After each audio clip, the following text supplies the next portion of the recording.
अस्सलाम वालेकुम जी, this is साद शाहिद और हम इस वीडियो में डिस्कस करने के लिए जा रहे हैं आइसोटॉप्स को, आइसोटॉप से relevant different past paper questions को, कुछ टेक्निक्स को, कुछ एक्रोनिम्स को कि हाउ कैन वी रिमेंबर कि which element is mono isotopic species और किस एलिमेंट के कितने आइसोटॉप्स होते हैं. So apart from this thing, we'll be discussing isomers, isoelectronic species, isobars and isomorphism ka phenomena along with the past paper questions. Let's move to the light board. Beta, in this video we are going to discuss some similar chemical terminologies. For example, isotopes क्या होते हैं, isobars क्या है, isosteric क्या है, isomers, isoelectronic species and isomorphs.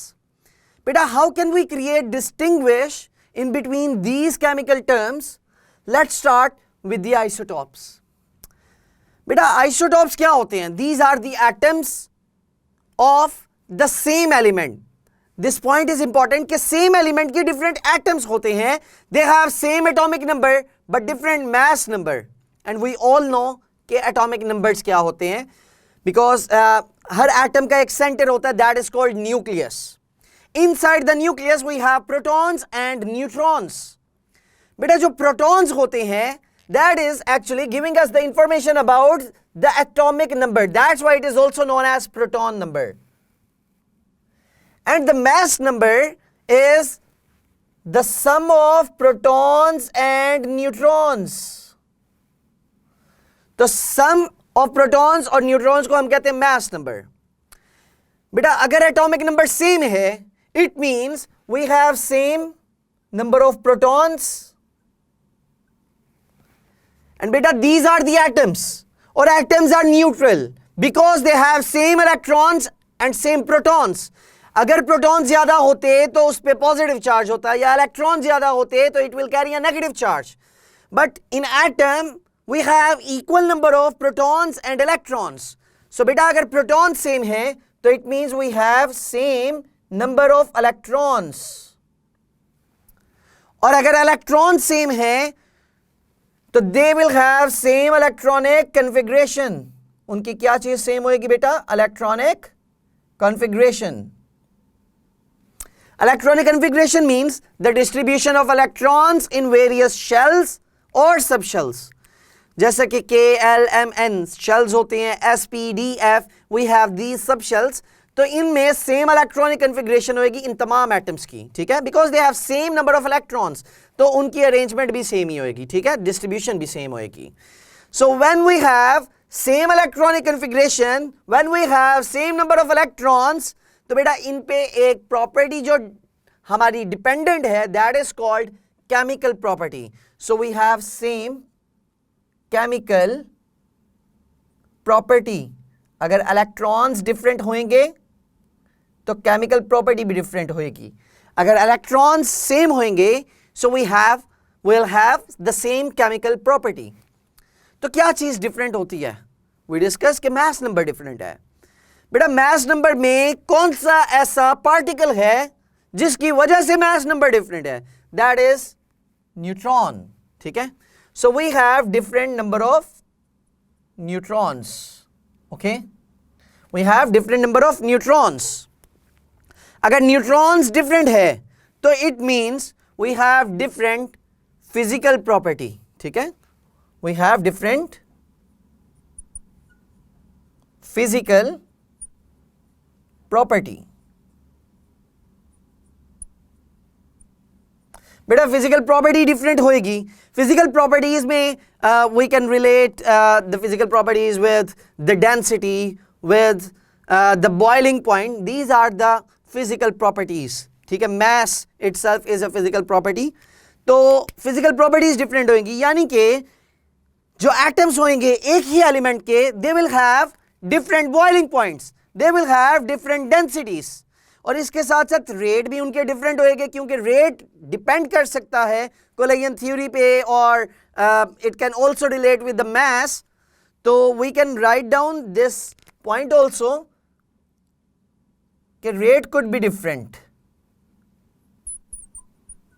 Rate of reaction could be different. बेटा अगर rate of reaction different है तो इसका मतलब है स्टेबिलिटी के साथ भी इसका ताल्लुक हो सकता है, क्योंकि जो ज्यादा रिएक्टिव होता है it means that is less stable, और जो ज्यादा स्टेबल होता है दैट इज लेस रिएक्टिव। तो इट मींस अगर रेट डिफरेंट हो सकते हैं तो स्टेबिलिटी भी उनकी डिफरेंट होएगी।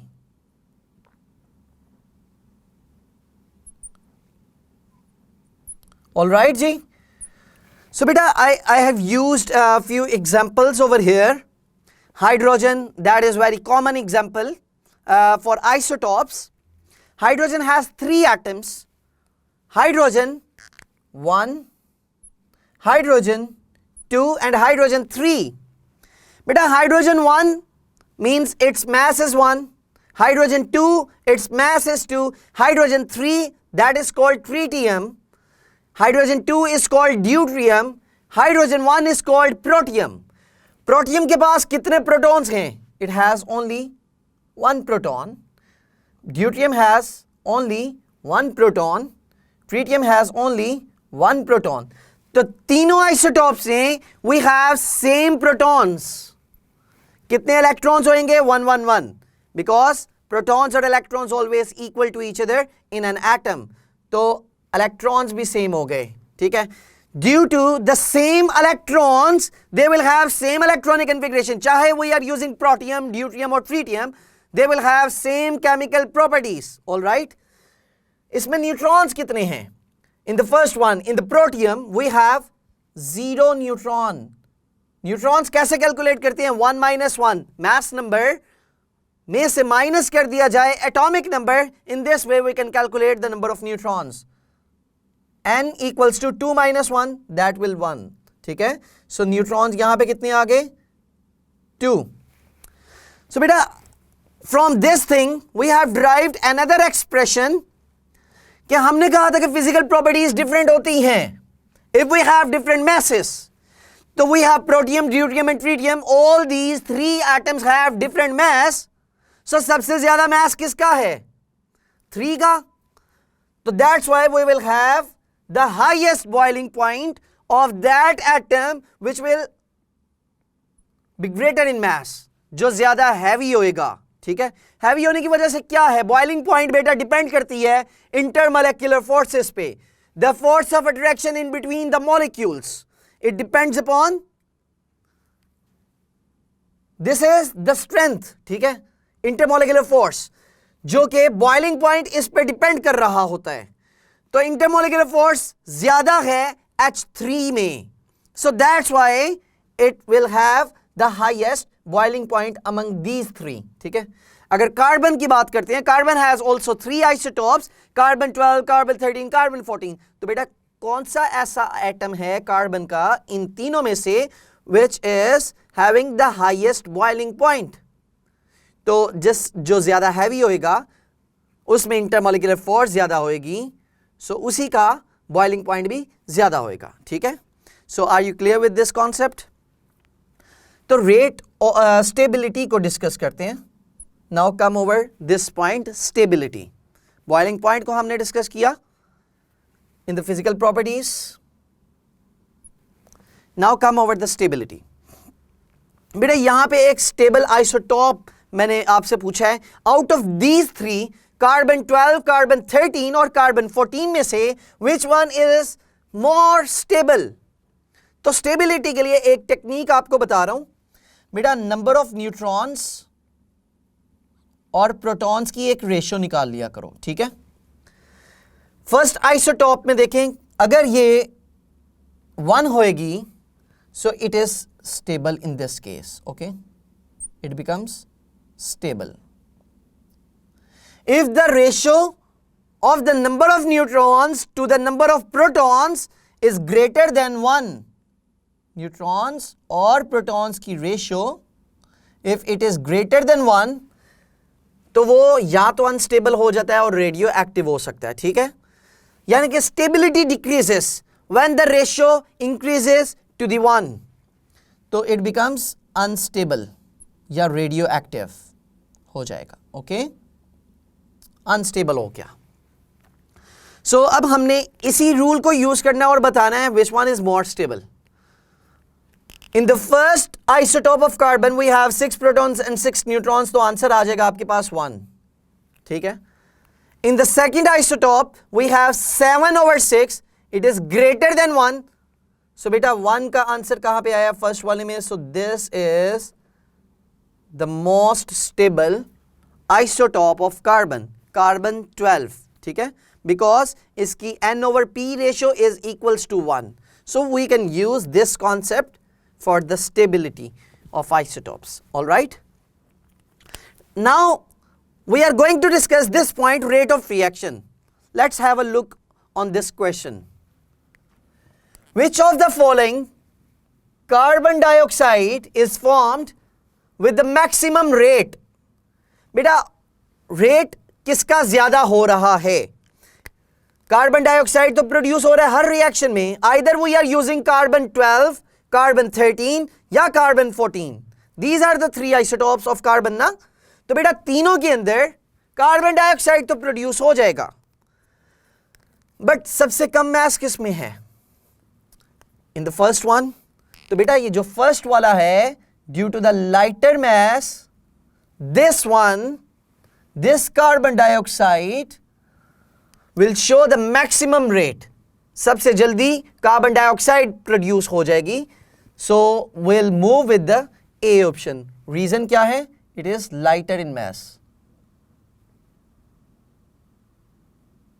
कार्बन 12 है. ठीक है. So let's move on to the next concept, isobars. बेटा आइसोबार्स क्या होते हैं? atoms of the different elements. Now I am using the term atoms of the different elements. बेटा isotopes क्या थे? Atoms of the same element. Isobars क्या हैं? Atoms of the different elements whose mass is same but atomic number is different. तो बेटा this is somewhat opposite with the isotope. Isotope और isobars दोनों एक दूसरे के ऑपोजिट हैं. यहां पे सेम एटम्स थे. In isobars we have different atoms. In isotopes we have same atomic number, but in isobars we have different atomic number. In isotope we have different mass number, but in isobar we have same mass number. ठीक है. For example carbon है और आपके पास nitrogen है. Carbon 6, nitrogen 7. These are the atomic numbers. तो बेटा atomic number दोनों में different है. In the first option we have 7, in the second option we have 6. ठीक है. But in both atoms we have same mass number जो कि 14 है. mass number दोनों में क्या है जी? That is 14. So that's why they are called isobars of each other. तो बेटा इन दोनों एटम्स की कौन सी प्रॉपर्टी सिमिलर है? Tell me this thing. Which property is similar? Chemical property same है या फिजिकल प्रॉपर्टी सेम है? They have same mass number ना. सो मास नंबर अगर सेम होता है तो बेटा फिजिकल प्रॉपर्टीज सेम होंगी. अगर एटॉमिक नंबर डिफरेंट है, it means they will have different chemical properties. ठीक है. बिकॉज एटॉमिक नंबर डिपेंड करता है प्रोटॉन्स पे.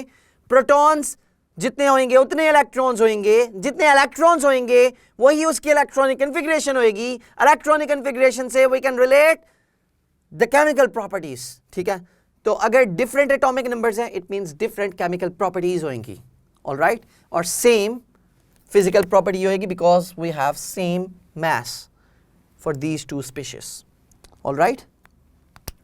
So let's have a look on the second MCQ that is also related to the first topic, isotopes, which is not a monoisotopic species. Mono means one.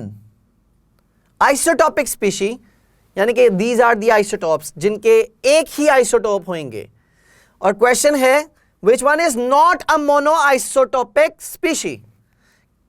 कौन सी इनमें से ऐसी option होएगी जिसका एक आइसोटोप नहीं है, एक से ज्यादा होएगा? ठीक है, first option is tin, second option is gold, third option is iodine, fourth option is fluorine. तो बेटा एक एक्रोनिम आपको यहां पे बता रहा हूं, इंशाल्लाह it will help you out to remember this concept. GIF होता है ना, शॉर्ट वीडियोस को हम कहते हैं GIF. Gold, iodine and fluorine, these are mono isotopic species. तो इन तीनों का एक एक आइसोटॉप है। ऑलराइट, सो इजीली हमने इसको याद कर लिया जिफ। और टिन हैज 11 आइसोटॉप्स। सो ये भी actually itself is an important MCQ. Tin के कितने आइसोटॉप्स होते हैं? 11 आइसोटॉप्स हैं। ठीक है, सो बेटा कुछ अदर इसी से रेलेवेंट जो मेमोरी बेस्ड आइसोटॉप्स के क्वेश्चंस हैं, I have mentioned here. Oxygen, oxygen has how many isotopes? It has 3, just like hydrogen and carbon. Nickel has 5 isotopes. Calcium and palladium both have 6 isotopes. Cadmium has 9 isotopes and tin has 11 isotopes. Jiff, gold, iodine and fluorine, these 3 elements are monoisotopic species. इनका एक एक isotope होता है। Apart from these 3, arsenic का भी बेटा एक ही isotope होता है। You can remember that element also, जिसका एक आइसोटोप होएगा, आर्सेनिक। ऑलराइट जी, so let's move to the next concept, isostery. बेटा this concept is only applicable for molecules.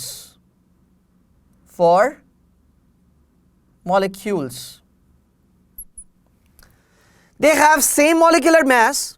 These are the species which have same molecular mass and they have same number of valence electrons. Beta, we have an example N2 and carbon monoxide. Beta, carbon monoxide का mass कितना होता है? MR कितना होता है? Its MR is 12 plus 16, that is 28. N2 means we have 2 nitrogen atoms. It means 2 into 14 equals to 28. ठीक है, so both have same molecular mass. अब इनके valence electrons कितने होते हैं? Nitrogen has 5 valence electrons. 2 nitrogens हैं तो total कितने हो गए बेटा? 10 valence electrons. Carbon and oxygen की अगर हम बात करते हैं तो carbon has 4 valence electrons and oxygen has 6 valence electrons. So in this way it is also having 10 valence electrons.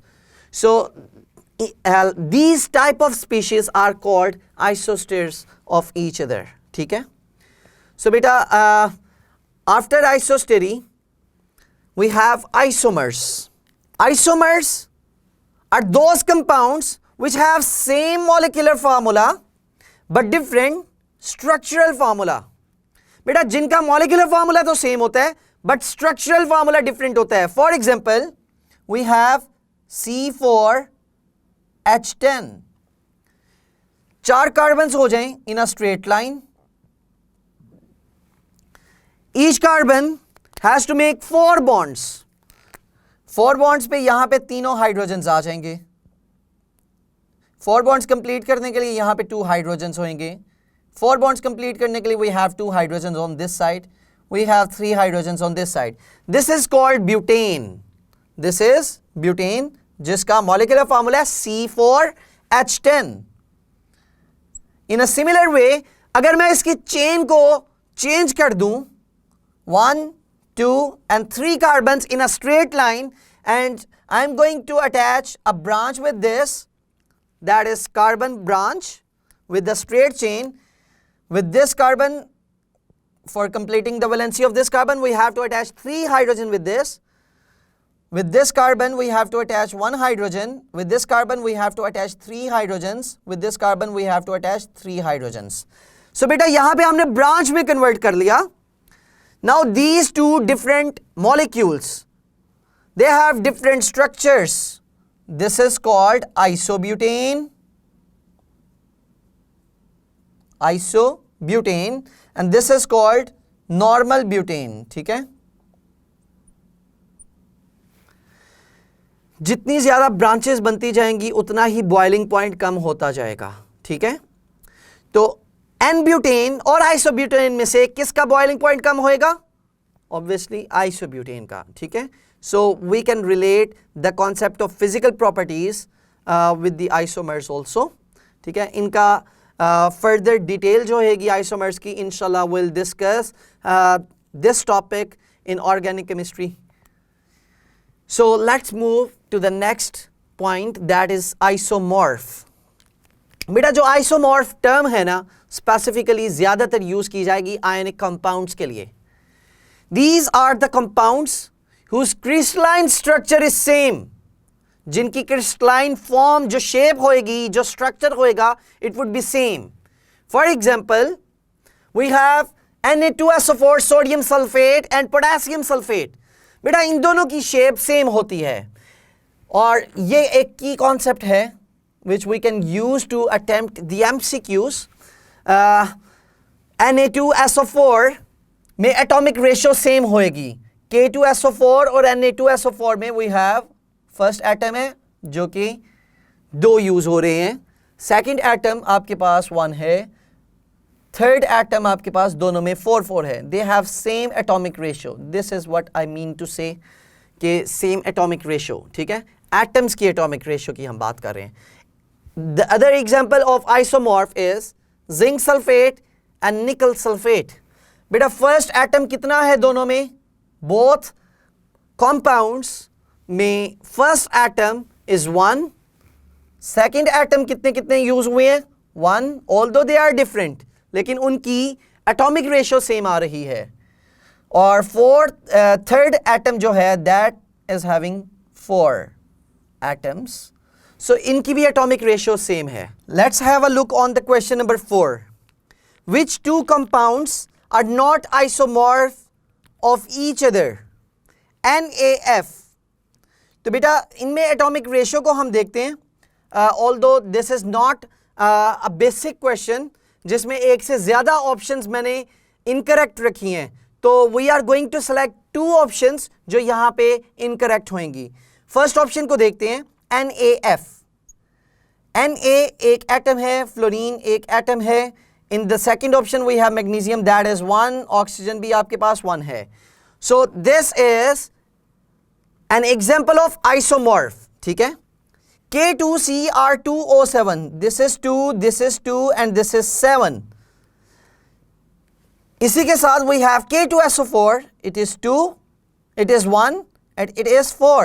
तो बेटा यहां पे atomic ratio is different, so this is not an isomorph. ठीक है, this is not an example of isomorphism. Na2SO4 को देखते हैं. अगली एग्जाम्पल, क्या ये आइसोमॉर्फ है या नहीं है? ऑब्जर्व करें C को. Na2SO4 we have 2:1:4, we have 2:1:4. Yes, it is isomorph. ठीक है, सो लास्ट ऑप्शन को इसी तरह चेक करते हैं, आइसोमॉर्फ है या नहीं एक दूसरे के. We have calcium carbonate 1:1:3. Over here we have 2:1:3. So these are not same. So it is again another option जो कि isomorphism का फिनोमिना शो नहीं कर सकती. So बेटा ये आपके पास एक एग्जाम्पल को डिस्कस किया है जिसमें दो ऑप्शंस हमने डिस्कस किए हैं जिनमें आइसोमॉर्फिज्म का फिनोमिना कभी भी अपीयर नहीं हो सकता, because they do not have same atomic ratio. Alright, so the last concept is iso electronic species. बेटा iso mean same, electronic species दो species which have same number of electrons. For example we have sodium. बेटा sodium has 11 electrons, लेकिन after removing 1 electron now it converts into 10 electrons. ठीक है, magnesium के पास total होते थे 12 electrons. After removing 2 electrons, it is carrying a positive 2 charge and we are left with 10 electrons now. Aluminium had 13 electrons. After removing 3 electrons, now it has 10 electrons. So beta, these are called isoelectronic species of each other. अगर यहाँ पे बेटा ज़रूरी नहीं है कि just ions में ही number of electron same हो सकते हैं, आप यहाँ पे नियॉन को भी साथ ऐड कर सकते थे.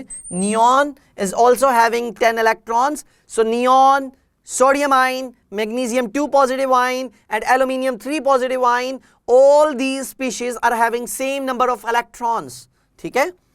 So isoelectronic species का कॉन्सेप्ट तो ये हो गया. अब यहां पे न्यूक्लियर चार्ज का कॉन्सेप्ट समझे बेटा. जिस पे सबसे ज्यादा पॉजिटिव चार्ज होएगा और सेम इलेक्ट्रॉन्स हैं, ग्रेटर न्यूक्लियर चार्ज उसका होएगा जिस पे पॉजिटिव चार्ज ज्यादा है. ग्रेटर न्यूक्लियर चार्ज किसका होएगा बेटा? एल्यूमिनियम आयन का. Because aluminium 3 positive is having 13 protons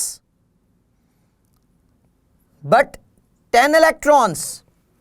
तो बेटा न्यूक्लियर पावर ज्यादा है, protons are present inside the nucleus, nuclear charge इस पे ज्यादा है, सो न्यूक्लियस की पावर ज्यादा है. न्यूक्लियस इन 10 इलेक्ट्रॉन्स को अपनी तरफ अट्रैक्ट ज्यादा करेगा and there is stronger electrostatic force of attraction in between the nucleus and the electrons जो रिवॉल्व कर रहे हैं इसके शेल में. ठीक है.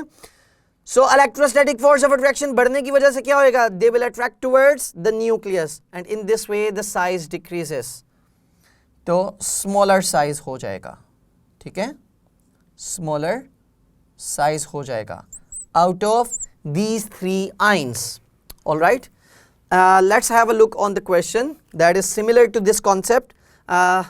चेक करते हैं कि आपको ये कॉन्सेप्ट क्लियर हुआ या नहीं.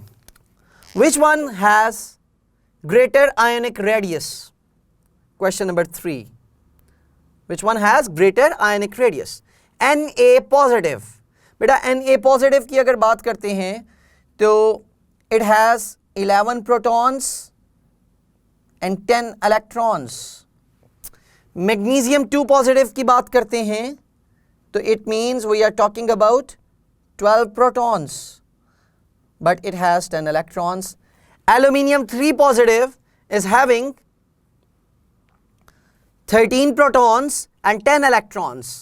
Lithium ion, lithium सोडियम से ऊपर होता है तो यानी कि उसका साइज तो वैसे ही स्मॉल होएगा because in the group when we are moving from top to bottom, lithium then sodium, sodium के पास ज्यादा शेल्स होते हैं. ठीक है. That's why it is greater in size. तो लिथियम तो बिल्कुल भी किसी सूरत में नहीं हो सकता. तो out of these 3 which one is greater in size? So it must be the one option जिसका न्यूक्लियर चार्ज कम होएगा. तो न्यूक्लियर चार्ज किसका कम है? सोडियम आयन का. सोडियम आयन का न्यूक्लियर चार्ज अगर कम है तो इसकी इलेक्ट्रोस्टैटिक फोर्स ऑफ अट्रैक्शन कम होएगी. सो अट्रैक्शन कम है तो साइज निस्बतन ज्यादा होएगा बाकी दोनों ऑप्शंस के. So that's why we are going to select the option A. So hope so ये तमाम MCQs आपने डिस्कस किए हैं बेटा. ये जो हमारा फर्स्ट चैप्टर है MD CAT का, introduction to the fundamental concepts of chemistry, इस चैप्टर में से ऑलमोस्ट 2 से 3 MCQs आपके हर साल एग्ज़ाम्स में पूछे जाते हैं. सो होपफुली स्टूडेंट्स ये टॉपिक भी काफ़ी अच्छी तरह से क्लियर हो गया होगा. And now you are clear with the things कि कौन सी फिज़िकल प्रॉपर्टीज़ वेरी कर सकती हैं जब हम आइसोटॉप्स को डिफरेंट करेंगे. स्टेबिलिटी रूल क्या होएगा और किस तरह से बॉइलिंग पॉइंट को जज कर सकते हैं कि बॉइलिंग पॉइंट किसका ज़्यादा होएगा और किसका कम होएगा. सो इसी तरह आइसोमॉर्फिज्म के लिए एटॉमिक रेशो का कॉन्सेप्ट याद रखिएगा. आइसोइलेक्ट्रॉनिक स्पीशीज़ में इलेक्ट्रॉन्स सिमिलर होंगे तो उसको किस तरह से रिलेट करना न्यूक्लियर चार्ज के साथ. And we also discuss some of the past paper questions. तो होपफुली तमाम टेक्निक्स आपको क्लियर हो गई होंगी. नेक्स्ट वीडियो में हम मोल्स को डिस्कस करेंगे. So stay tuned with us. Thank you very much.